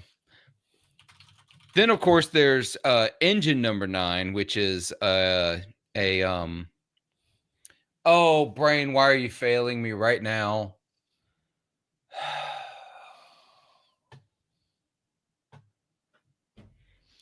I'm gonna have to look it up. Phillip is thinking. Yeah, I hate it. Wilson Pickett. It's a Wilson Pickett song. It's great. One of my favorite. Why are things called number 9 so often? Is it just because it's an easy number to rhyme? Why are things called number 9? Are we Googling that? Ask ChatGPT. No, don't actually ask ChatGPT. We're not going to waste a bunch of water on that search. No, I'm not. I just was trying to figure out if there's anything. It doesn't really. But there's Mambo number 9, Revolution number 9, Love Potion number 9, Engine number 9. It's actually Engine number 9, I think is the technical title. Why are so many songs with number 9? It's like the number of songs that mention 3 a.m. Why is 3 a.m. the time everybody mentions? The rock history of the number 9. Oh my gosh. Revolution 9. Aerosmith has an album called 9 Lives. They do. Well, that's number 9 Dream. Shine On You Crazy Diamond Part 9. Oh. Jimi Hendrix, If 6 Was 9. Well, we know what that was saying. Alice Cooper had a song called Public Animal number 9. Huh. George Harrison Cloud9. Oh yeah, there's Cloud9. Is that why everything's 9? I don't know. It's such a weird thing. Like I've never really put enough thought into this. I'm probably not going to do that today either. I mean, I'm not going to it's put any thought into this. some of the things on this list are goofy because it's like there's a song called 9 to 5, and it's Oh like, God. oh, great, thanks. It's just every reference to the number 9. I bet there's probably some kind of like common rhyme that they all use to. It's like with mine, or it's slant rhymed with time, or fine, or shine, or whatever. I don't know. I don't know. Yes, Deftones did a song called Engine Number 9, not the same song as. Oh, yeah, Deja Deja, 9 in the afternoon. Your eyes are the size of the moon, and some other words that I don't remember. You do what you can, so you do. I have no idea. Line. I don't know that. 9 in the afternoon. 9 in the afternoon was the Panic at the Disco's second album, where basically it's on that where they were trying to be the Beatles. It's very interesting. It's a very interesting listen. It's a good album. I read somewhere that basically that album is the reason that the guy Brendan Urie kicked everyone out of the band. Wow. This is where I tell you that I've never knowingly listened to Panic at the Disco. That's fair. Cue the wailing and gnashing of teeth in the comment section. Though as I look through it, as I read through the thing, there's a whole conversation about. I don't know how much of that's true because they talk about how the whole band was involved in writing this, and that the previous material had all been written by Ryan Ross, who probably knows about all of this. My kid, yeah, probably knows about all this. Yeah. Basil Tiffany says, I panicked at a disco once. But yeah, Pretty Odd was like a concept album, which is an interesting thing to do for your second album. Oh man, that's real early to be going concept. And basically, while their first album had like a little bit of pop punk and a little bit of there's this whole thing in pop punk in the mid 2000s where they were like just throwing in like electronic, like the song Panic at the Disco has a song called The Only Difference Between Martyrdom and Suicide is Press Coverage, which is why they were picked up by Fall Out Boy because they had songs with super long titles, just like Fall Out Boy. But I believe it's that song has a full electronica breakdown in the middle of it, in the middle of this like otherwise fairly typical mid 2000s pop song, or pop punk song. Yeah, it's interesting. So their second album, Pretty Odd, is basically, it sounds like they're trying to do like a Beatles, or like a mid era Beatles, or what's that? Pet Sounds. Oh yeah. Pet Sounds is a rad album. Yeah. Deja, I think this is real. So many pop punk emo bands got signed all at once. They all had it. I don't know. I think a lot of them already had a unique selling point, but that's why they got signed. The Panic at the Disco is interesting because they got signed before they had played a show, is the story that I'd always heard. That they just had they had songs on MySpace, and they somehow their MySpace songs or whatever got on Fall Out Boy's radar, and they got signed. So that's interesting. Is Wake Me Up When September Ends, a 9 song. So but going back to this, so you got Yellow Card, they were pop punk with a violin. You've got Something Corporate, they were pop punk with a piano. You had a bunch of those kinds of like. So this is where I'm going to show a little ignorance, because I don't know.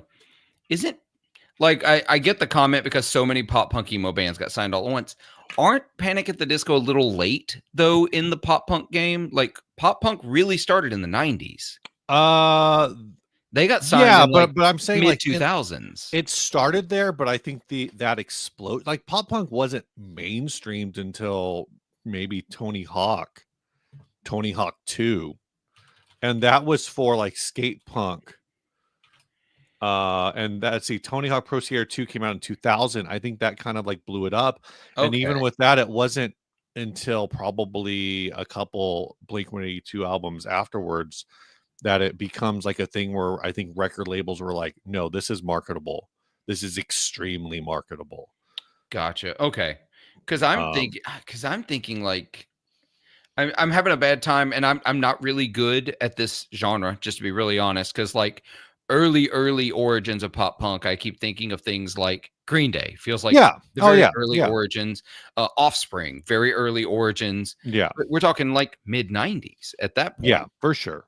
But I think it wasn't until you have like the rise of labels like Fueled by Ramen, Okay. which granted Fueled by Ramen was I also am started sometimes in fueled by 1996. ramen. Yeah, I think this to this point, like Gonzo, a lot of skate punk evolved into pop punk. There are a lot of bands that kind of like straddle that line. So to that point, like Offspring straddles a lot of lines for what it's worth. Wait, Um, skate punk and pop punk are different things? yes. Okay. Skate I punk is like faster. got So it. even like like if you think like Dude Ranch is probably the album where Blink 182, I would say, kind of went from being a skate punk band to being a pop punk band. Gotcha. Okay. Um, so you go from, and even then, like, so the difference is like skate punk, this is reductive. Um, skate punk only has one drum beat. Okay. It's for like for 2.5 straight minutes as fast as you can. Okay. That's in my head like that's skate punk. I remember going to some shows where that was some of the DIY shows that I went to Oh, in college. and then somewhere in the middle there's a like a thing in the middle of there, Got it. you know. Um, Are we gatekeeping genres again?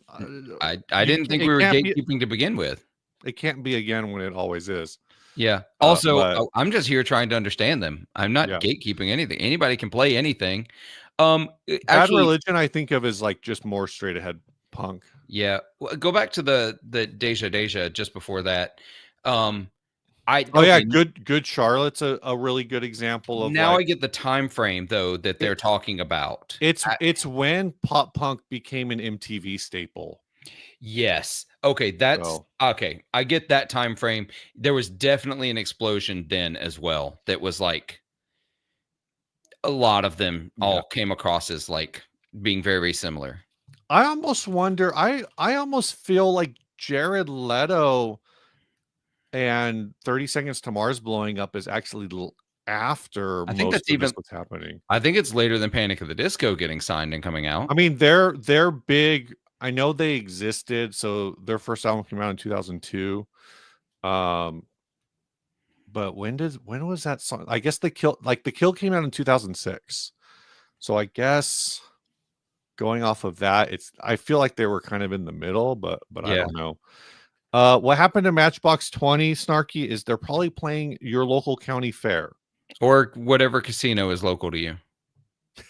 The year was 2002. The sum was 41. But again, like that's another, again, this is MTV era. It's kind of like when did MTV, I'm not saying that's the start of pop punk. It's not, but it's like when did pop punk, as far as signing, if you were a pop punk band, had a shot at a record label, Yes. is like kind of that MTV So when era. we talk pop punk, because then this is literally me getting educated a little more because I have such a very periphery knowledge of this genre entirely. Pop punk, this is a West Coast music, right? This is a very much Um, West Coast music. I don't know. Maybe. I mean, to that point, I don't know if DOA was really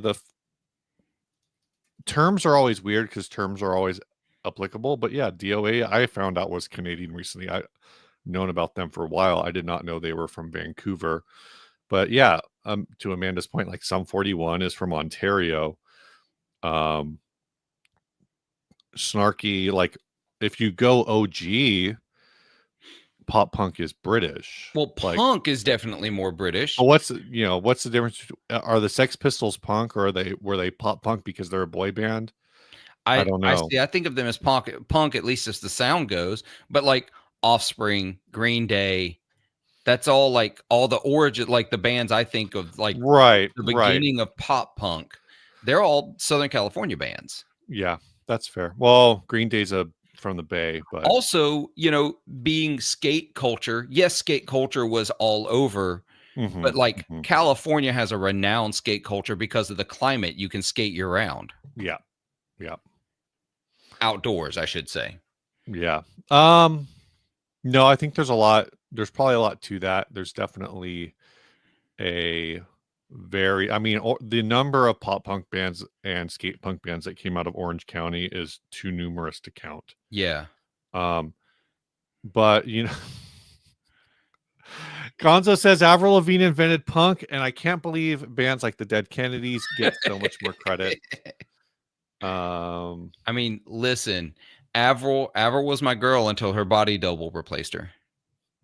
What's her body double's name? Like Michelle or something? I don't remember. I just love the conspiracy theory. Dead Kennedys were from San Francisco. Yeah. But when pop punk becomes happy, it becomes ska. What is happy punk? Is that some subgenre? I've never heard of this as a genre. Is this a genre? I don't know. Is there a happy metal? Like, is there such a thing? Yeah. I need to know. Is there a happy metal genre? Someone tell me. Yeah, Avril was discovered singing Shania Twain. Alanis Morissette was so did you ever watch How I Met Your Mother? Unfortunately, yes, So all of it. Robin Sparkles is Oh a yeah, yeah. Alanis Morissette joke. Oh yeah, yeah. It's also kind of a Tiffany joke, and See, all of I those, got but it as more of a Tiffany joke or a Debbie Gibson joke, but yeah. yeah, but it's also an Alanis Morissette joke because Canada, because Robin is Canada. Yeah. Um, Miguel, power. I did a Google search. Power metal comes up. So does kawaii metal. is I that guess like baby things metal? like baby metal. Yeah. Cutesy metal. Yeah, Amanda says Alanis was a pop star in Canada well Yep. before she turned alt. She was also on Nickelodeon.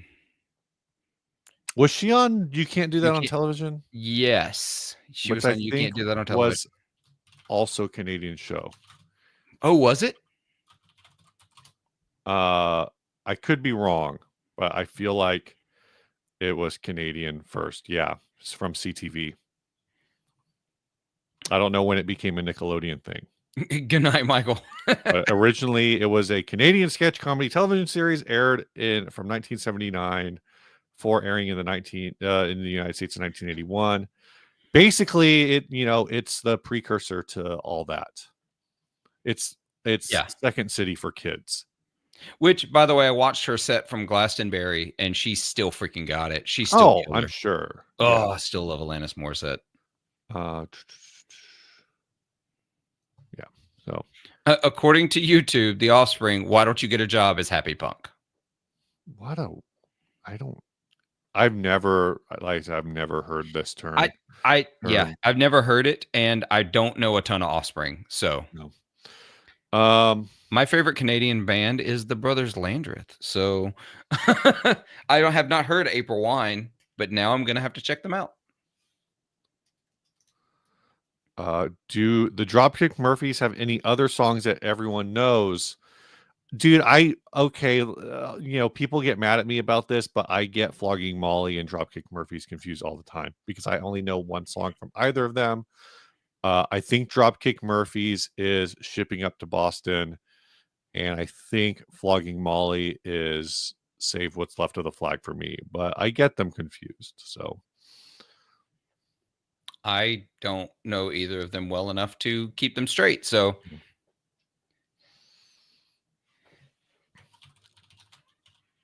Flogging Molly.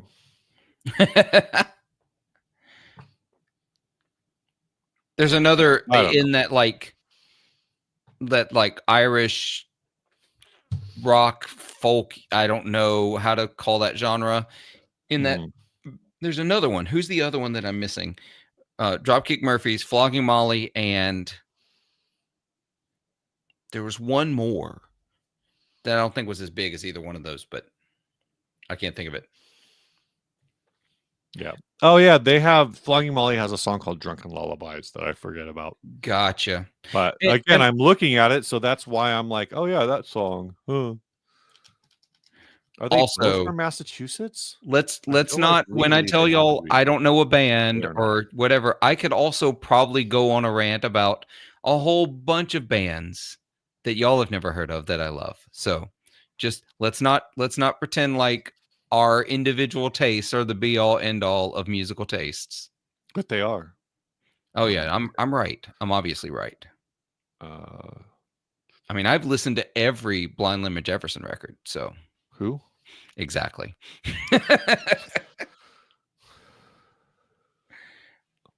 It no, is it the Pogs? I What? don't know. The Pogues did that Christmas song. Oh, that's right. That's horribly. That's I think that's. There's a couple other songs that I know, but Fairy Tale of New York is the one that like I is like the resonant I in I my head. occasionally think back to bands that like I was into in like my late teens and my 20s that I'm like, man, I really thought they were going to catch on and they really didn't. Like, did you ever I think they're a Southern California band, so you remember the band Rooney? Yeah, Remember Rooney? I loved Rooney. Rooney And they broke just up because you know I don't know that Francis Ford Coppola told them to. I don't know. We talked about that, right? I don't They're a Francis Ford Coppola band. Are they really? I mean, they're not, but Okay, I bet say so like oh well, but what I mean don't play is with me, Steve. I'm gullible here. no, so okay. The front man for Rooney is Robert Carmine. Yes. Robert Carmine is named after Carmine Coppola, like took that last name from Carmine Coppola. He's Francis Ford Coppola's uh nephew, maybe? Oh. He's Jason Schwartzman's brother. As in Jason Schwartzman from Phantom Planet. Yeah.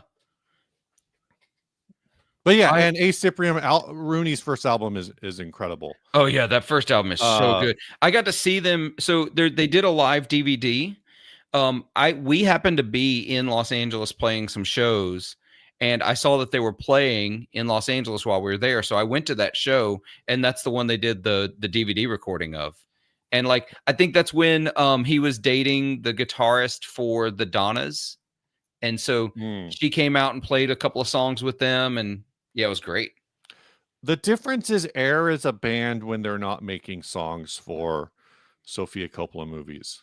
So it just feels like they are a Sofia Coppola band, but I'm pretty sure that they exist otherwise and have albums. But yeah, Robert and Jason Schwartzman are Talia Shire's kids. So Weird. every time you see listen to a Phantom Planet or a Rooney song, you should just go, "Hey, I genuinely did not know that. the Virgin Suicide soundtrack goes so hard. It's Yes, it an does. amazing album I or an amazing movie. I know. Let me see. Who is? Got to look at the credits on that one because I'm pretty sure. Chumbawamba is British and they are anarchists.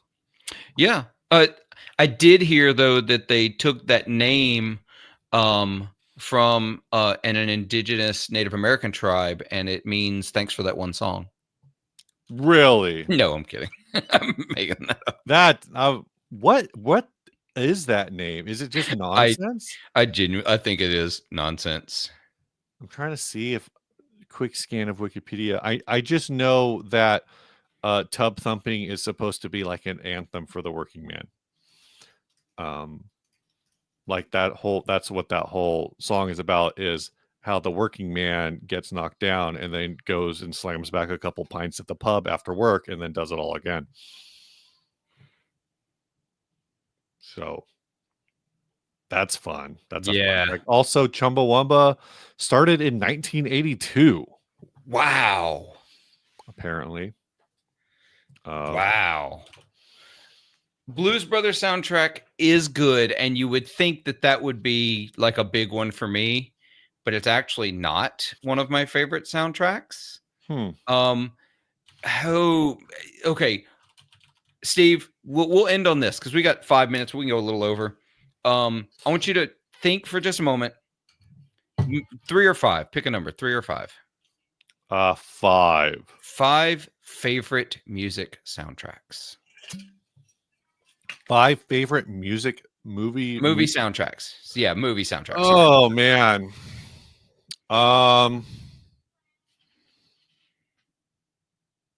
Friday Night Lights is on there. That's a really good one. I didn't even think of that one.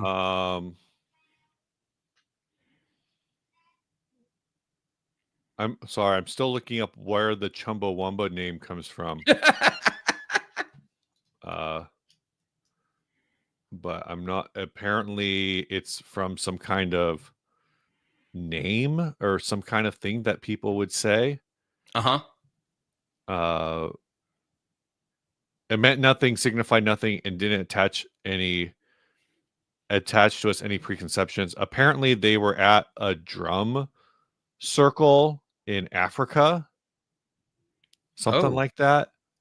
And it's one of the chants.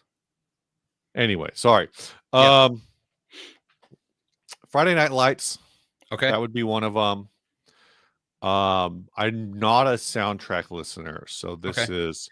You want me to alternate back and forth so that we Sure. can give you time? Sure. Huge one for me, High Fidelity. Oh, High Fidelity would be a good one. Let's hit from the chat. Purple Rain. That's a great one, obviously. Romeo and Juliet, the Romeo plus Juliet. Some of these are tough because it's like, yeah, Forrest Gump soundtrack it's an anthology record, effectively. Amanda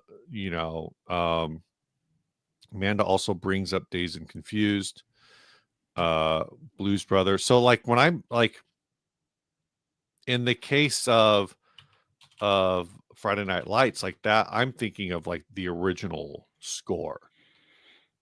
Or mostly original score. Yeah. Oh, I see what you're saying. But I'm not saying it has to be limited to that. I'm just saying Yeah. that like that is a movie that doesn't have a lot of its own music or a lot of like external music. It was I see what you're saying. mostly like minor. It's the soundtrack album is just explosions in the sky. Some of it is adapting their own songs. I know Your Hand in Mine. I'm not sure. Oh, Your Hand in Mine is, so that's from their album, The Earth is a Cold Dead Place. Yeah. Is on there. The Matrix soundtrack was a godsend for new metal. That was a great one. So I tend to think about that. The only soundtrack album I think I've actually I've bought 2 soundtrack albums in my life. I don't buy a lot of them. Obviously, if I've only ever bought 2, is the Dan in Real Life soundtrack is one of them, which is just mostly Sondra Lerka music. Top Gun, but only on cassette. And then the other one is the Space Ghost Coast to Coast soundtrack. I bought that one when I was like a kid, like 13 or 14. Okay. So I can't make this list out of personal experience. Friday Night Lights is one where like I will pull that up and listen to it. Okay. Well then I'll just go ahead and give my 5. Yeah. My 5 are, and this could change tomorrow, but today it is High Fidelity. Mm-hmm. It is Reality Bites. It is Oh Brother Where Art Thou. Great soundtrack. Great flipping soundtrack. It is. Ooh, maybe this might take me a little longer. I thought I had it a second ago. And like, I love all of these others, like some of these others being mentioned, and I really like some of them a whole lot. But Pulp Fiction soundtrack Oh, that's a good one. is so freaking good. It is such a great soundtrack. And as a fifth slot in this soundtrack, Mhm. I'm actually gonna go with Across the Universe. That is a great freaking soundtrack where they took classic songs, but they reinterpreted them into something entirely different. Yeah. To something that stands on its own. Um, Amanda says the 1996 Beautiful Girl soundtrack is responsible for the resurgence of Sweet Caroline. I'm not familiar with that movie. I'm not I've familiar never either. heard of it. Beautiful I'm is looking to see if I recognize the poster or anything. It doesn't look like I do. Oh, yep. Chris Isaac's on that one. interesting. I always think of this gets dark after a couple minutes, and it was after. Mm-hmm. I think of the resurgence of Sweet Caroline coincides with the return of the Boston Red Sox to prominence. And to make it worse, I think the national prominence of Sweet Caroline in the United States didn't really happen until after the Boston bombing. Oh, interesting. Yeah. And there's also, and to Ian's points, he says Sweet Caroline is our unofficial national anthem. There are some the fans of the Northern Ireland national football team adopted the song as their anthem after it was played in the post-match stadium celebrations after defeating England in 2005. So, I know it So definitely has that sport anthem feel to it. so I'm pretty sure that it was being used in NFL stadiums in the 90s though. Yeah, the Carolina Panthers used it. Yeah. So I think that its rise, maybe it's a weird like simultaneous convergence, but I think Mhm. the combination of that movie soundtrack plus the use in sporting events was Yeah. huge for that song. And now it's used at every single American football game I ever go to. We play it in the cover band that I'm in because everybody does the ba ba ba. Everybody wants to just yell that part. I Yeah. hope I never had to play it again. This is a good shout. 500 Miles basically was big in the UK Oh and yeah. elsewhere. It did not blow up in the United States, from what I understand, until after Benny and June. Oh, Donnie Darko. I watched that movie. Donnie Darko does have a good soundtrack. It does. I'm still mixed on Gary Jules's Mad World. I don't. I don't know if I like it. It's been a while for me. I need to go back and re-listen to the soundtrack and maybe Yeah. watch the movie again It's because it's been a possible that I just don't like it because it was so Rocky Horror's obviously a heavily great pushed. soundtrack. There's a bunch that can go on this list. I gave you mine. Those are Yeah. mine. Deja says my Aussie Rules team adopted it too. Oh.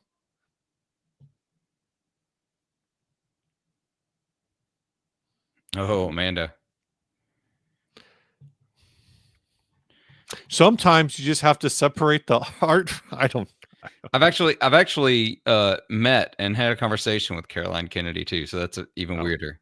thought you were going to say you've met and had a conversation about this song with No, Neil no, Diamond. with Caroline Kennedy. Yeah. Not about the song though, because that would be even weirder because I did not know that. So So it sounds like he's also changed the story multiple times. oh Uh, really?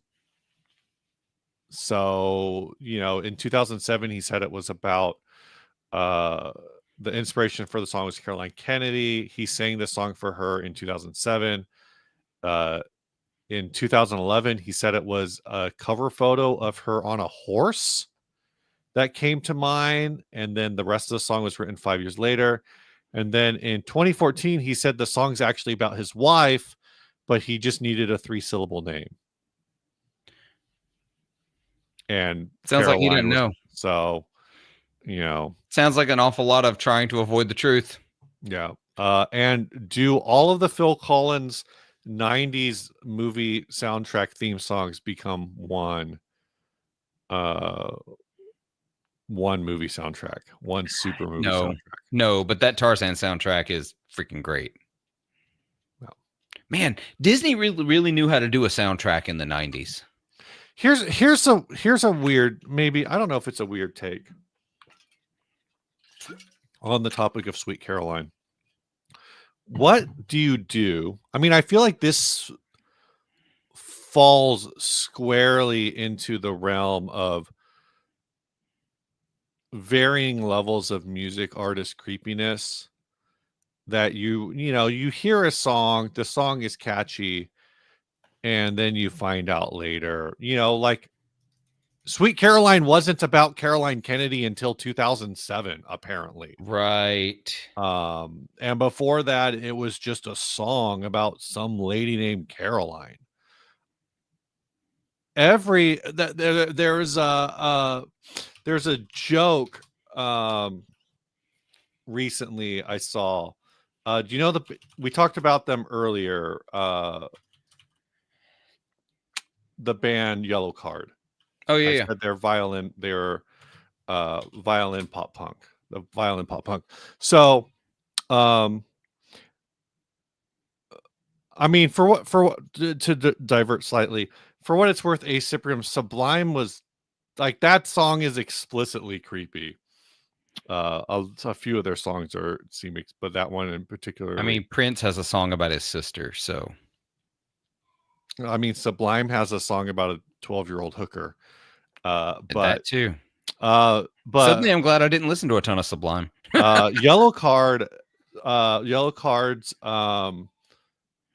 Ocean Avenue has both the lyrics, "We were both 16," and in the next stanza, "We were both 18."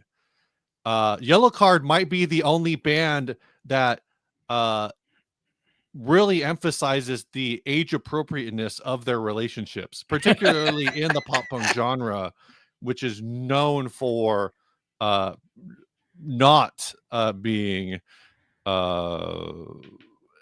the cornerstone of age appropriate relationships. But that being said, what was the Beatles 17 about? I don't know. I've not tried to think about it too hard. All right, sorry, not 17. I saw her standing there. Oh yeah. Yellow Card may have done a lot of nose beers, but they've yet to catch the usual allegations. That's great. One of the guys I think ended up running a I forget the deal. He was running like a real estate scam or something. There's some scandal with them. I forget what the exact details are. But there's also like going back to the Beatles, like we go back far enough, like age becomes a weird number, right? Like BB King has a song called Sweet 16. Yeah. And like there were things that we know now are inappropriate, and they were inappropriate then, but they weren't viewed as inappropriate. That makes sense? Yeah. Yeah, Stray Cats have a song called She's Sexy and 17. Yeah. Oh, Richard makes a good point. Paul McCartney was 19 years old when he wrote that song. Yeah, I mean, yeah. It's one of those easy things. You just change the lyric as you get older and you sing it live. Just 18. Just 18 at least.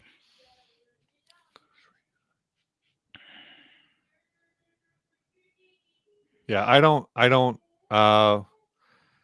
mean, let's see, 1959 to 1983. No, you're 26. You're too old to be writing songs about 17-year-olds. Yeah. That's the Stray Cats one. Yeah. Running that math real quick. That's too old. I Love Rock and Roll has pedo vibes. Does it? I've never picked up on that, but say more. Right. None of this. Again, these are all a lot of things where she says he must have been about 17. Yeah. So let's see, when how old was Joan Jett when she wrote that song? Probably older than 17 because Let's she had been see. around a while. Yeah, that was 81. She was 23. Yeah. Or at least when that song was released, she was 23. Yeah. Foreigner's Hot Blooded is awful. I think that has a line that's like, "Are you old enough?" Like, Oh, like, she didn't even write that song, so. oh well, but she still signed off on it. I She don't know. did. You're right. Um, Oh, there's a Hot Blooded channel. is terrible. So, Ian, is this actually old records from the 1920s?